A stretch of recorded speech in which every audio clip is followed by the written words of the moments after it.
Commander Lisa Wright stood at the bridge of the Earth Defense Force vessel Intrepid, her eyes fixed on the strange crystalline ship that had appeared near Jupiter's orbit. After 15 years of space exploration, humanity had finally found proof they weren't alone. The alien vessel sparkled like a giant diamond against the black of space, its surface reflecting Jupiter's orange glow. "Status report," she called out, keeping her voice steady despite her racing heart. "The unknown vessel is holding position, Commander," Lieutenant Paul Rogers responded from his station. "No signs of weapons charging, but their energy readings are unlike anything we've seen before." Wright nodded, running through her first contact protocols in her mind.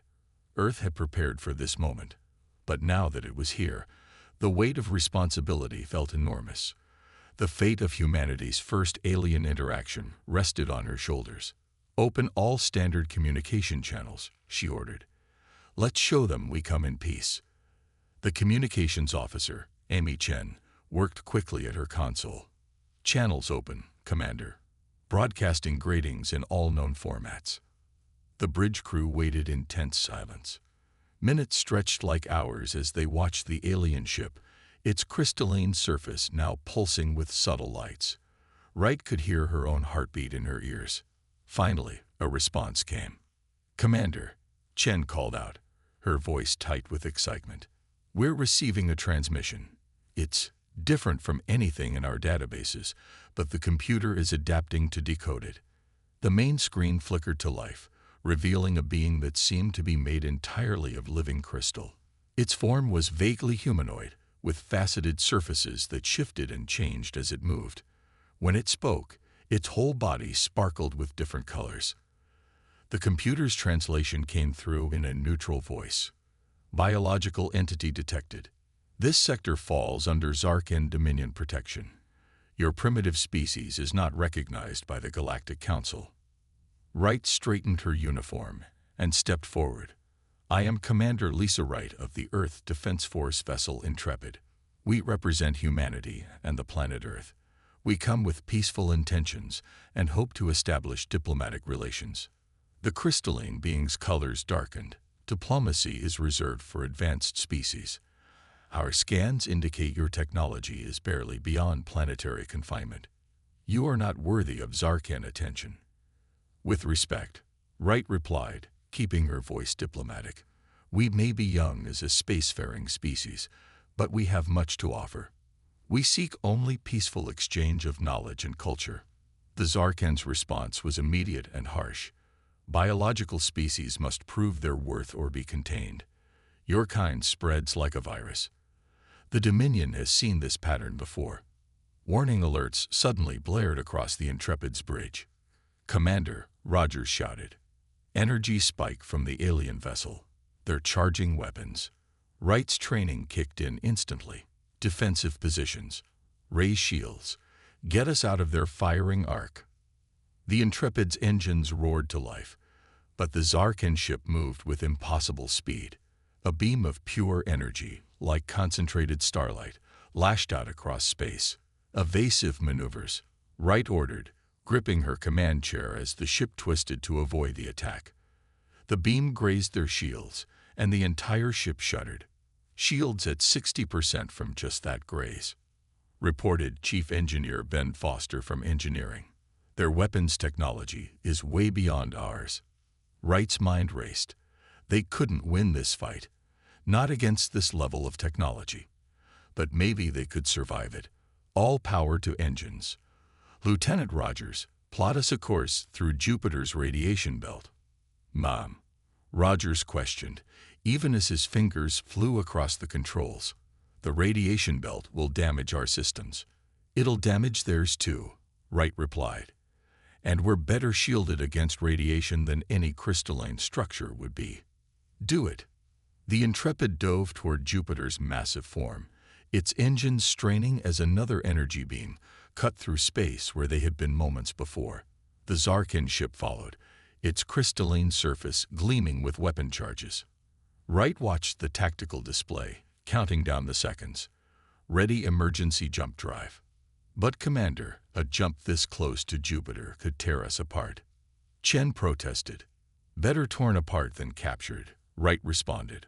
On my mark. The Intrepid plunged into Jupiter's intense radiation belt. Immediately, alarms blared throughout the ship as radiation levels spiked. But behind them, the crystalline ship's pursuit faltered. Its perfect surface began to show signs of degradation under the intense radiation. They're falling back, Rogers reported excitedly. The radiation is affecting their systems more than ours. Now, Wright commanded, emergency jump. The Intrepid's jump drive engaged, tearing a hole in space despite the gravitational forces trying to crush them. The ship shuddered violently, but held together as they leaked across space, leaving the damaged Zarkan vessel behind. When they emerged from the jump, Earth's moon filled their view screen. They had made it home. Damage report, Wright called out, already drafting her emergency message to Earth Command in her mind. Hull integrity at 82%. Shields recovering. Jump drive burned out but repairable, Foster reported from engineering. We're hurt, but we'll live, Commander. Wright nodded grimly. Send priority 1 message to Earth Command. We are no longer alone in the universe, and our first neighbors are not friendly. We need to prepare. As the Intrepid limped toward Earth, Wright stared at the stars through the view screen. Humanity had dreamed of first contact for centuries, imagining peaceful meetings and exchanges of knowledge. Instead, they had found a hostile universe where worth had to be proven through force. The next few days were a blur of debriefings and emergency meetings. Earth's governments united in crisis as Wright's report spread through the command chain. The Zarkan's message was clear. Humanity would have to fight for its place among the stars. In her final report to the United Earth Council, Wright stood tall despite her exhaustion. The Zarkan Dominion sees us as primitive and unworthy of respect. They believe biological life is inferior to their crystalline form. But they made a crucial mistake. They underestimated human determination. We may be younger than them, we may be technologically behind, but we are not inferior. They gave us a choice between submission and extinction. Instead, we'll show them a third option, evolution. Humanity will prove its worth not through age or technology, but through our greatest strength, our ability to adapt and overcome. The council chamber sat in silence as her words sank in. Humanity had entered a new age, one of challenge and danger. But as Wright looked at the determined faces around her, she knew they would rise to meet it. The Zarkan had meant to teach humanity its place in the galaxy. Instead, they had awakened a sleeping giant. The human race would not go quietly into containment. They would fight, adapt, and prove to the galaxy that humanity deserved its place among the stars. In the months that followed, Earth transformed. The space defense budget quadrupled. Research into advanced technologies accelerated. Unity replaced international rivalry as humanity prepared for war. The age of innocence was over, but a new age of human determination had begun. Commander Wright's encounter became the first entry in what would later be known as the Galactic Combat Archives, marking the beginning of humanity's fight for recognition in a hostile universe. The real question was no longer whether humanity would survive, but how long it would take for the Zarkan to realize their grave mistake in underestimating the human spirit. Dr. Kevin Martinez hadn't slept in 36 hours, but he couldn't stop now. Not when he was so close to a breakthrough. The Luna Research Facility's lights dimmed to simulate night, but in his lab, the screens still glowed with activity. He stared at the neural pattern displayed before him, comparing it to the crystalline structure of the Zarkan technology they'd salvaged from debris near Jupiter. "You should get some rest, Doc," said his assistant, Linda Hayes, from the doorway.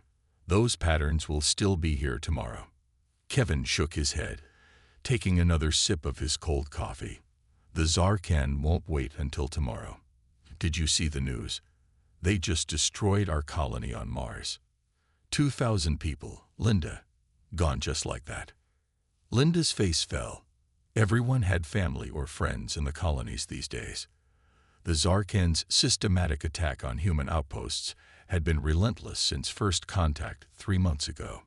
Kevin turned back to his screens, adjusting some parameters. Then he saw it. His eyes widened. "Linda, look at this." He frantically waved her over. "Look at how the human neural patterns interact with the quantum field generated by the Zarkin tech." Linda leaned in, her exhaustion forgotten. That's impossible. The patterns are synchronizing." "Not just synchronizing," Kevin said, his voice rising with excitement. "They're enhancing each other.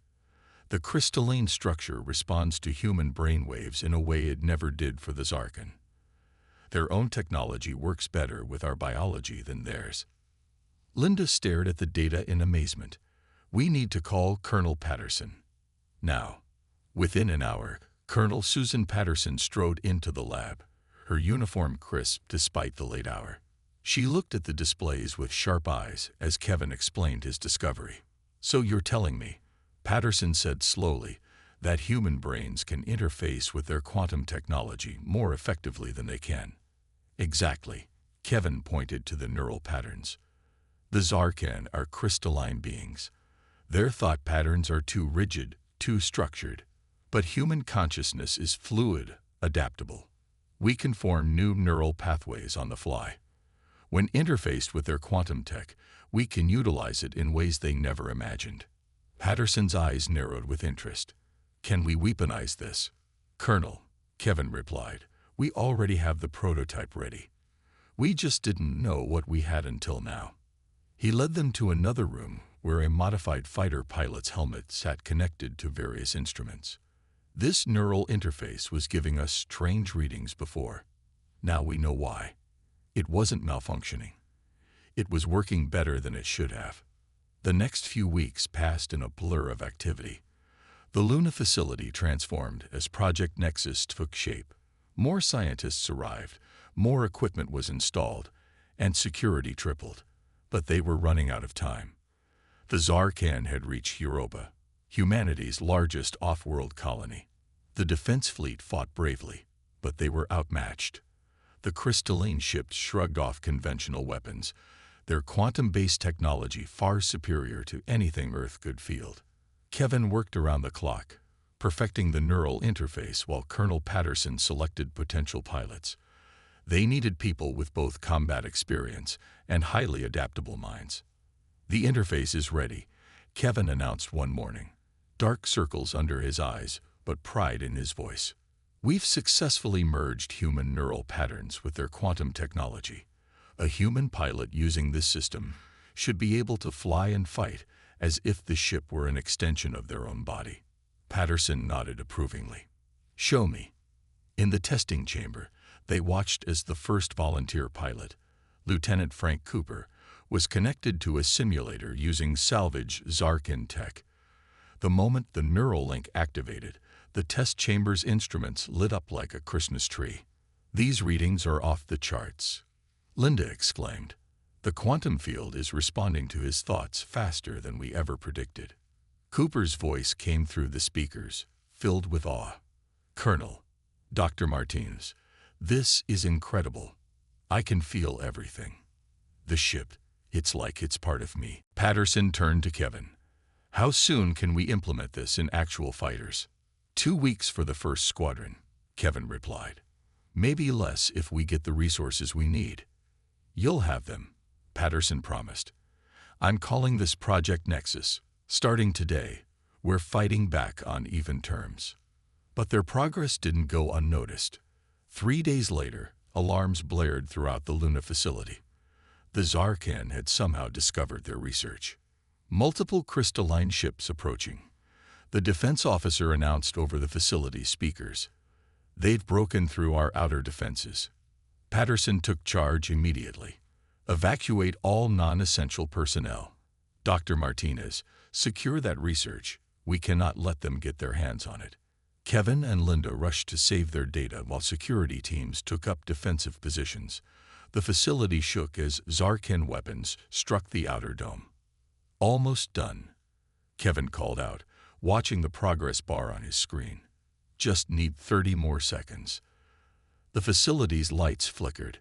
Through the reinforced windows, They could see crystalline troops approaching across the lunar surface, their bodies glowing with deadly energy. "Time's up," Patterson shouted. "Get to the escape pods." They ran through the corridors as explosions rocked the facility. Behind them, the first crystalline warriors broke through the outer doors. Security teams engaged them with specially designed radiation weapons, buying time for the evacuation. Kevin clutched the data core to his chest as they reached the escape pod bay. Linda helped him secure it while Patterson coordinated the evacuation. "Everyone in," Patterson ordered. "We're launching." The pods ejected just as the Zarkan reached the bay. Kevin watched through the small window as the Luna facility, his home for the past 5 years, erupted in explosions. But he smiled, holding the data core tight. "They're too late," he said. "We've already made the breakthrough. Humanity has a fighting chance now." The escape pods streaked toward Earth, protected by the emergency response fleet. Behind them, the Zarkan ships pulled back, their raid only partially successful. They had destroyed the facility but failed to capture its secrets. In a secure bunker beneath the Rocky Mountains, Kevin set up his equipment again. The research would continue. Project Nexus would move forward. The Zarkan had tried to stop humanity's progress, but instead they had only proved how dangerous their technology could be in human hands. "They think they've set us back," Patterson said, watching the new lab take shape. "But all they've done is show us how afraid they are of what we've discovered. Get the neural interfaces ready, Doctor. It's time to show the galaxy what humans can really do." Kevin nodded, already planning improvements to the system. The Zarkan had made a crucial mistake. They had assumed that their technology in human hands would be weak, limited.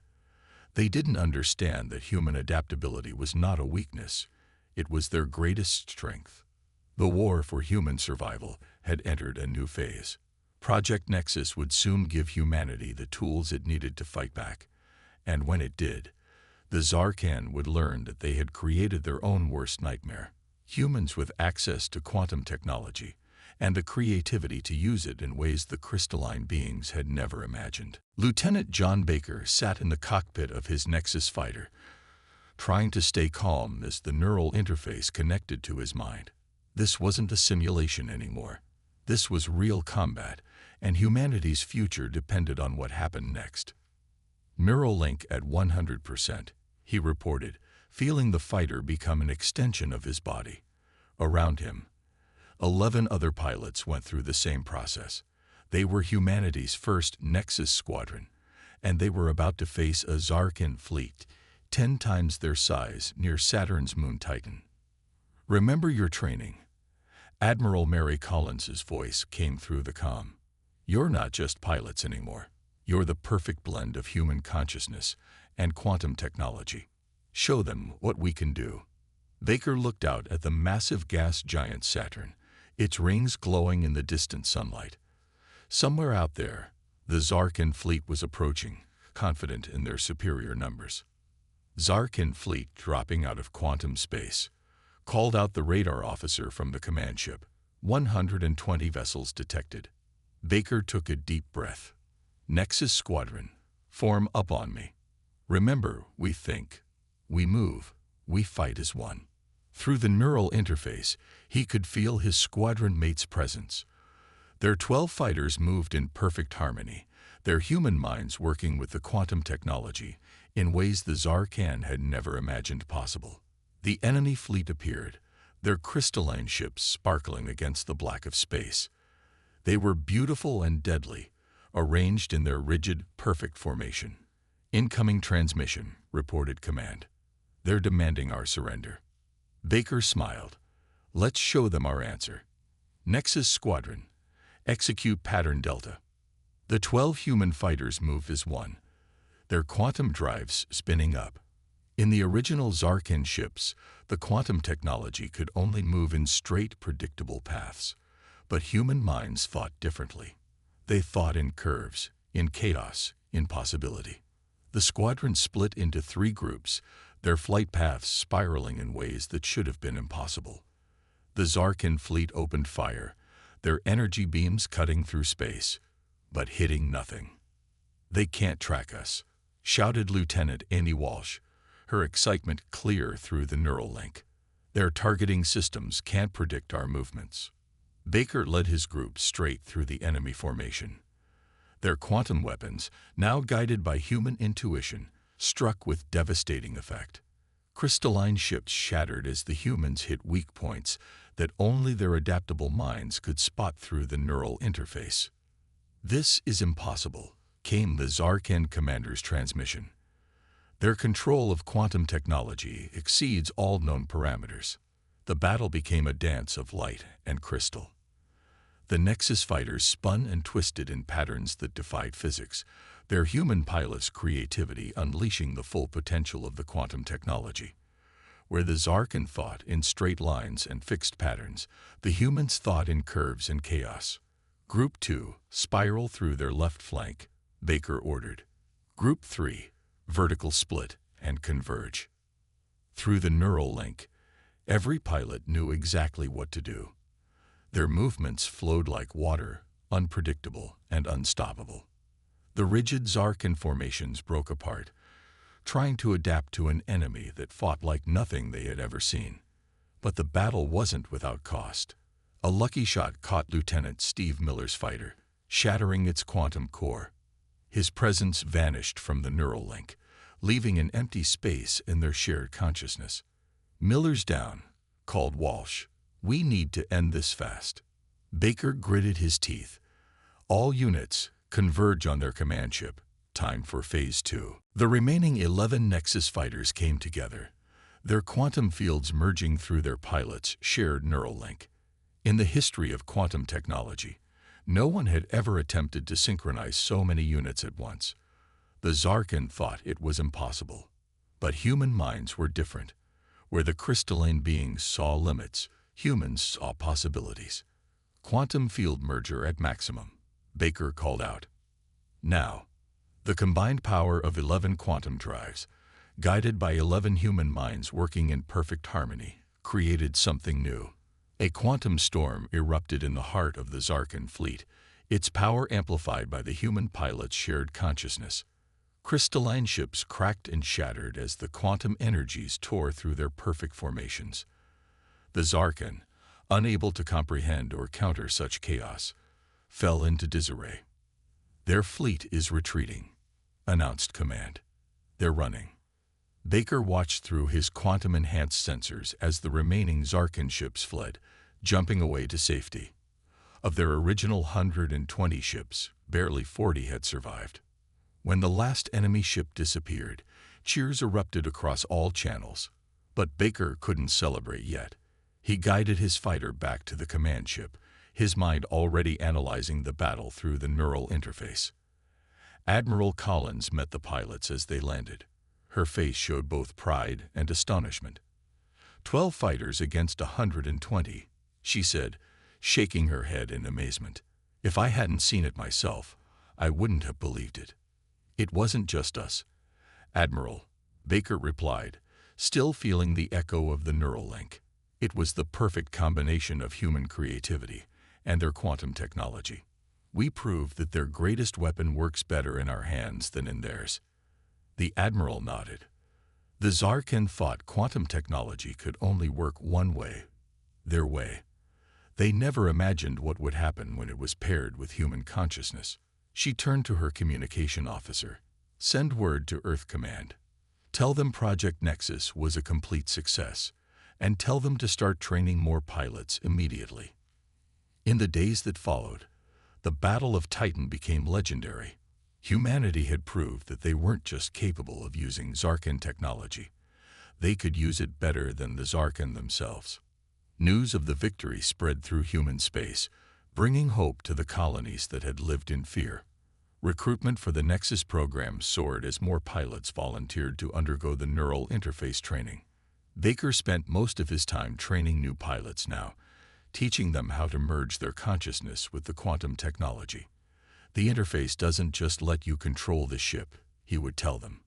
"It lets you reimagine what's possible." The Zarkan think in crystal, perfect, rigid, unchanging. We think in waves, in chaos, in endless possibility. That's our advantage. Admiral Collins established new Nexus squadrons across human space, preparing for the next phase of the war. The Zarkand would return, she knew, but they would find a very different humanity waiting for them. In their crystalline halls, the Zarkand High Command faced an uncomfortable truth. They had created their own worst enemy.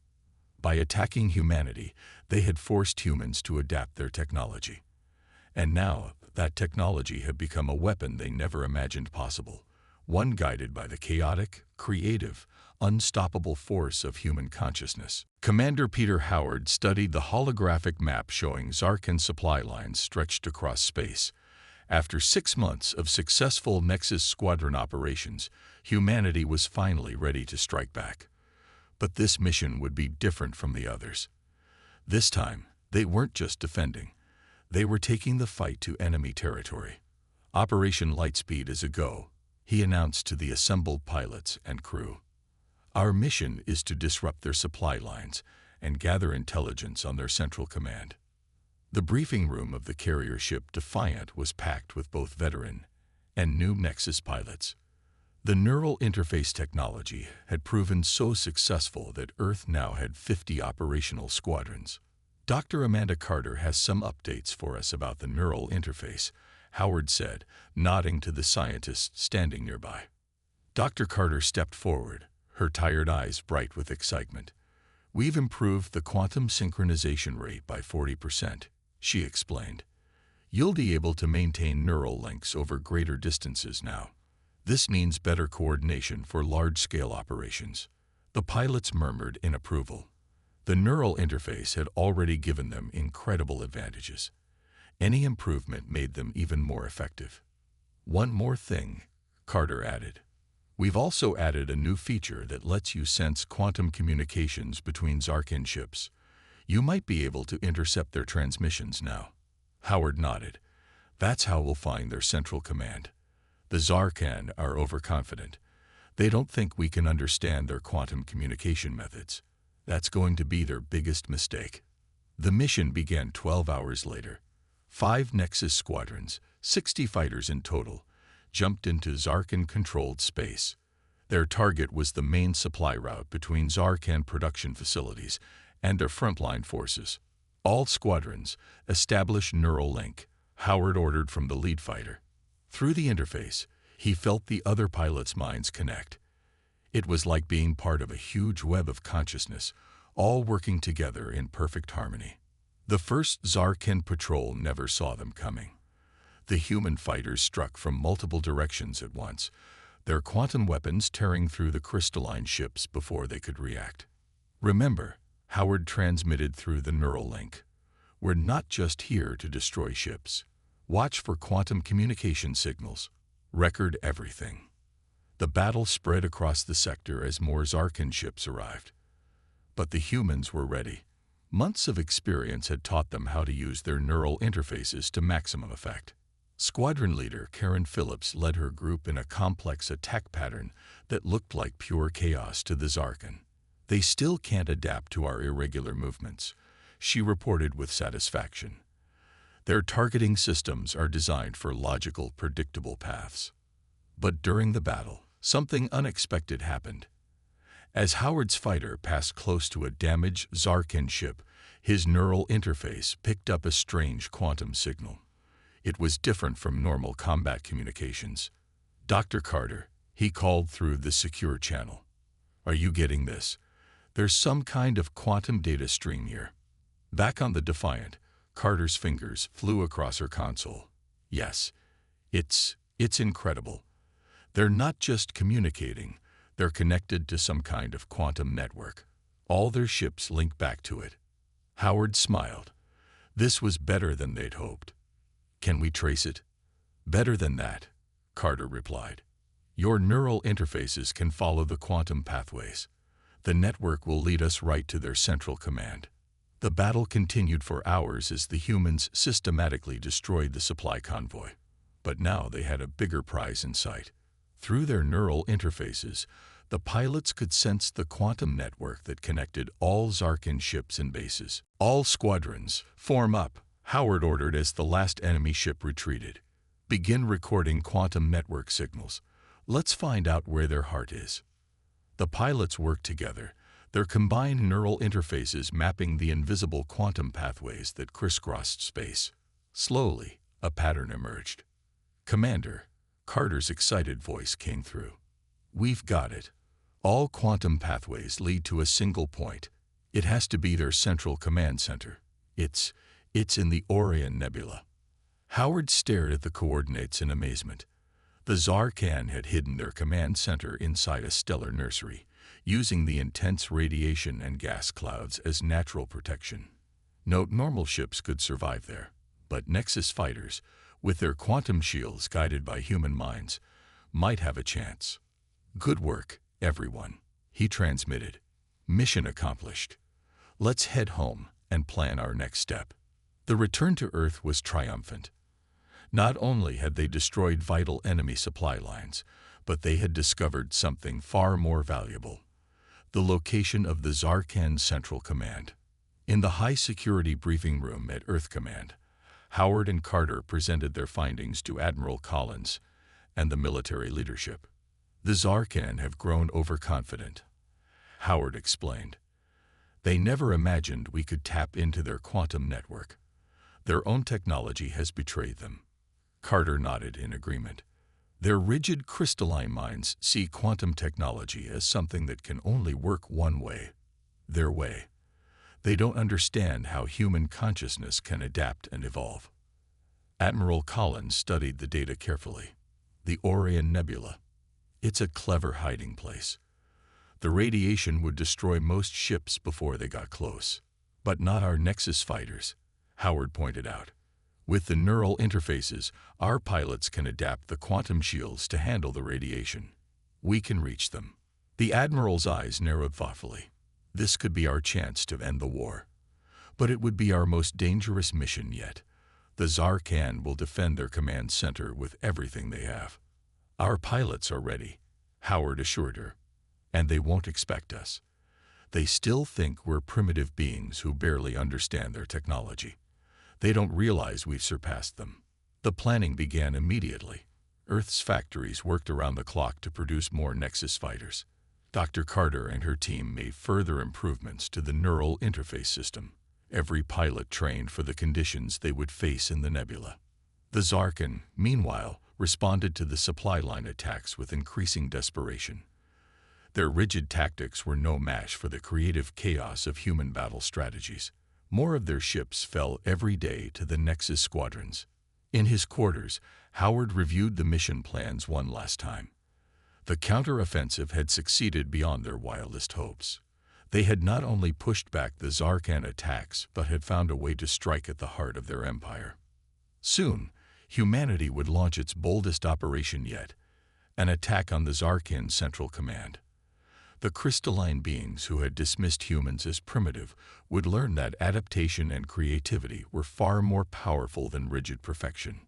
The war was about to enter its final phase, and humanity was ready to prove once and for all that they deserved their place among the stars. Captain Daniel Morris stood on the bridge of the Earth flagship Challenger, watching the swirling colors of the Orion Nebula through the quantum-enhanced viewscreen. 200 Nexus fighters waited in formation around the fleet, their pilots linked through the most advanced neural interface system ever created. "All squadrons report ready," Wing Commander Laura Bennett announced from her position at tactical control. Her own neural link allowed her to feel the readiness of every pilot in the fleet. "The nebula's radiation is intense," Dr. Carter reported from her station. "But the quantum shields are holding. The neural interfaces are adapting automatically to the conditions." Morris nodded. This was humanity's greatest gamble, an all-out assault on the Zarkan Central Command. They had spent 3 months preparing for this moment, gathering every available Nexus fighter and upgrading their systems. "Begin Phase 1, Morris ordered. "Wing Commander Bennett, you have tactical control." Through her neural interface, Bennett connected with all 200 pilots simultaneously. It was a feat that would have been impossible just months ago, but human minds had learned to work with quantum technology in ways the Zarkan never imagined. "All squadrons, execute Formation Omega," she commanded. The fighters moved as one, diving into the nebula's colorful clouds. Their quantum shields glowed as they adapted to the intense radiation, guided by human intuition and creativity. The Zarkan detection systems picked them up almost immediately. Crystalline ships emerged from hiding places throughout the nebula, their perfect formations contrasting with the chaos of space around them. "Enemy count is 300 ships," Tactical reported. "They're moving to surround us." Morris smiled grimly. "They still think in straight lines and perfect patterns. Show them how humans fight." Bennett nodded and sent the command through the neural network. The Nexus squadrons broke apart, their formations dissolving into apparent chaos. But through their shared neural link, every pilot knew exactly where they needed to be. The battle erupted in a display of light and energy that rivaled the nebula itself. Quantum weapons flashed between ships as the two forces clashed. But where the Zarkan moved in rigid, predictable patterns, the human fighters flowed like water, impossible to pin down. "Their central command station detected," Carter announced excitedly. "It's hidden in the heart of the nebula. The radiation there is off the charts." Morris studied the tactical display. The Zarkan had chosen their hiding place well. No normal ship could survive the intense radiation at the nebula's core. But Nexus technology, guided by human consciousness, was far from normal. "All ships, push forward," he ordered. "Squadrons Alpha through Delta, clear us a path.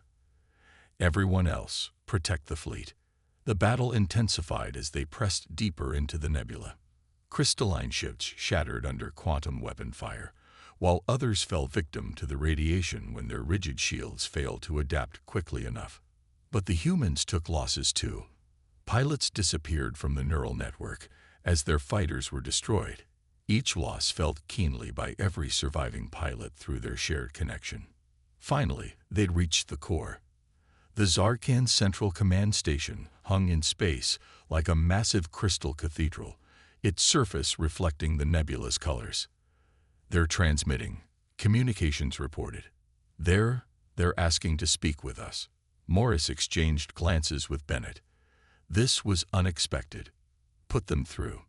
The main screen lit up with the image of a Zarkan elder, its crystalline form more complex and beautiful than any they had seen before. When it spoke, its whole body sparkled with light. "Humans," the elder said, its tone holding something new. "Respect.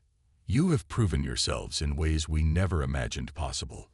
Our sensors show your quantum technology has evolved beyond our understanding." "We didn't evolve your technology," Morris replied. "We simply used it the way it was meant to be used, with creativity and adaptation, not rigid control." The elder's colors shifted thoughtfully. "We have observed your neural interface system. It is remarkable. You have taken our quantum science and merged it with your consciousness in ways we thought impossible. That's the difference between us," Bennett added. "You see quantum technology as something to be controlled. We see it as something to work with, to grow with." The elder was silent for a long moment. Perhaps we were wrong about biological life. Your species has shown us something new, something we had forgotten in our pursuit of crystalline perfection." "We didn't come here to destroy you," Morris said. "We came to prove that humanity deserves its place in the galaxy, that different forms of life can coexist and learn from each other." "Yes," the elder agreed. "We see that now. Your neural interface technology. It offers possibilities we never considered. Perhaps it is time for the Zarkan to evolve as well." Over the next few hours, an unprecedented agreement took shape. The Zarkan, impressed by humanity's mastery of quantum technology, offered not just peace but partnership. They recognized that human consciousness could work with quantum systems in ways their crystalline minds could not. In return, humanity would share their neural interface technology, helping the Zarkan develop new ways to interact with their own quantum systems. It was the beginning of a technological and cultural exchange that would reshape both civilizations. As the human fleet prepared to return home, Morris stood again on his bridge, watching the nebula's swirling colors. "The Galactic Council has officially recognized Earth as a major power," Carter reported, reading the latest transmission. "Our neural interface technology is being hailed as a breakthrough in cross-species cooperation." Bennett smiled. Not bad for a primitive species that wasn't supposed to be worthy of attention. The Zarkin made one fundamental mistake, Morris reflected. They thought that being different from them made us inferior. Instead, it made us unique. Our biological nature, our ability to adapt and create, these weren't weaknesses. They were strengths they never understood until now. The fleet jumped home to a hero's welcome. Humanity had not just survived its first interstellar war. It had emerged stronger, more united, and ready to take its place among the stars. In the years that followed, the partnership between humans and Zarkan led to incredible advances. The rigid perfection of crystalline technology merged with the creative chaos of human consciousness, creating something entirely new. The Galactic Combat Archives recorded the war as a turning point in galactic history. It was the moment when an ancient crystalline race learned that true power came not from rigid perfection, but from the ability to adapt, to create, and to see beyond the patterns of the past. Humanity had proven itself not through destruction, but through innovation. In doing so, they had changed not just themselves, but the very future of galactic civilization.